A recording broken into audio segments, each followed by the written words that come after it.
Madam మీరు free of cost ఎందుకు చెప్తున్నారు మేడం?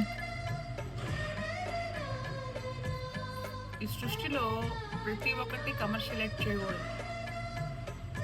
నాకున్న సమయంలో రోజులో ఒక గంట సేపు మీ అందరి కోసం నేను ఇక్కడ వరకు వస్తాను, నేర్పిస్తాను. మీ అందరూ ఆరోగ్యం బాగుంది, మీరందరూ హ్యాపీగా ఫీల్ అవుతున్నారా లేదా? అలా తలకాయ ఊపడం కాదు, చెప్పు. ఫీల్ అవుతుందండి. మీకు అనిపిస్తుందా హ్యాపీనెస్ క్లాస్కి వస్తే? అనిపిస్తుంది. ఎంత దూరం నుంచి క్లాస్కి వస్తున్నావు ఇక్కడికి? నేను కొంచెం చాలా దూరం నుండి అంటే వస్తున్నాను నీకు ఎంత క్లాస్. బాగుంటే వాళ్ళు రోజు క్లాస్కి వస్తావు.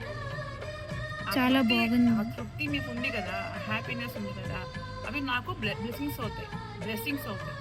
మహాప్రభు శ్రీ పరంపర యోగేశ్వర్ రామ్లాల్ భగవాన్ అని మన యోగా గురువు ఉన్నారు. హరిద్వార్, ఋషికేశ్, చండీగఢ్, మొత్తం హర్యానా, అక్కడ ఢిల్లీ చాలా బ్రాంచెస్ ఉన్నాయి మనకి. ఎక్కడైనా సరే చూడండి, సేవాభావంతో